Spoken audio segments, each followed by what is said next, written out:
میرے دوستوں بزرگوں، ایک مرتبہ حضرت موسیٰ علیہ السلام نے ایک بڑے سے مجمع میں تقریر بیان کی، تو لوگ آئے حضرت موسیٰ علیہ السلام کے پاس اور پوچھنے لگے حضرت موسیٰ علیہ السلام سے کہ اے موسیٰ، کیا آپ سے بڑا بھی کوئی عالم ہے؟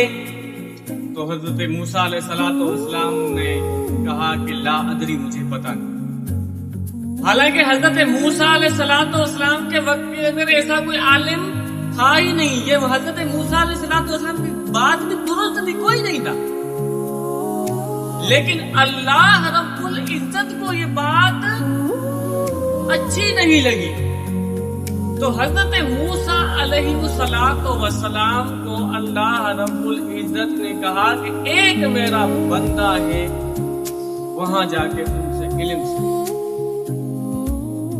حضرت موسیٰ علیہ السلام مجمع البحرین چلے، حضرت یوشع بن نون خادم ساتھ ہیں، مچھلی لے کر چلے ہیں حضرت موسیٰ علیہ السلام۔ اب جاتے رہے، مچھلی بھی ساتھ ہے۔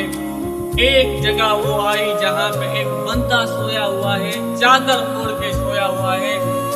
روایت میں آتا ہے، مسلم شریف کی روایت میں ہے کہ جب حضرت موسیٰ علیہ السلام وہاں گئے تو اس نے چادر ہٹی ہی نہیں۔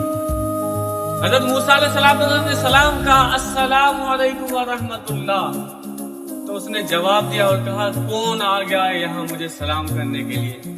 اس جگہ پہ کون آ گیا ہے مجھے سلام کرنے؟ حضرت موسیٰ نے کہا میں موسیٰ ہوں۔ موسیٰ کون؟ بنی اسرائیل کا موسیٰ؟ ہاں بنی اسرائیل۔ حضرت موسیٰ نے کہا میں کچھ آپ سے سیکھنا چاہتا ہوں، علم حاصل کرنا چاہتا ہوں۔ تو حضرت خضر علیہ السلام وہ تھے، حضرت خضر نے کہا کہ آپ صبر نہیں کر سکو گے، میں وہ علم جانتا ہوں جو آپ نہیں جانتے، آپ کے پاس وہ علم ہے جو میں نہیں جانتا، آپ صبر نہیں کرتے۔ حضرت موسیٰ علیہ السلام نے کہا میں صبر کروں گا۔ پھر حضرت خضر علیہ السلام کے ساتھ چلتے ہیں، جیسے ہی کشتی کے اندر سوار ہوتے ہیں تو حضرت خضر علیہ السلام اس کشتی کو توڑ دیتے ہیں۔ حضرت موسیٰ علیہ السلام نے کہا ایک ایسی ہری بھری کشتی، بنی بنائی کشتی کو آپ نے توڑ دیا، کیوں توڑا؟ تو حضرت موسیٰ علیہ السلام نے کہا میں نے آپ کو کہا تھا نا آپ صبر نہیں کر سکیں گے۔ پھر حضرت موسیٰ نے کہا کہ بھائی گستاخی معاف، آگے چلتے ہیں۔ پھر آگے چلتے گئے تو ایک بڑا شہر آیا، شہر کے میدان میں بچے کچھ کھیل رہے تھے، تو ایک بچے کو خضر علیہ السلام نے پکڑا، اس کو پہلے دیوار سے مارا، جب وہ مرا نہیں تو اس کو ذبح کر دیا۔ تو حضرت موسیٰ علیہ السلام نے کہا اس کو آپ نے کیوں ذبح کیا؟ کہ ایک بچہ ہے، معصوم ہے۔ تو حضرت خضر علیہ السلام نے کہا کہ میں نے آپ کو کہا تھا نا آپ صبر نہیں کر سکیں گے۔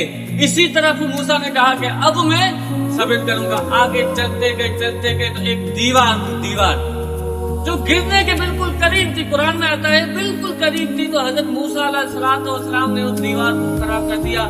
بھوک کی حالت میں، بالکل بھوک ہے، دوپہر کا وقت ہے، کھانا بھی ان گاؤں والوں نے نہیں دیا۔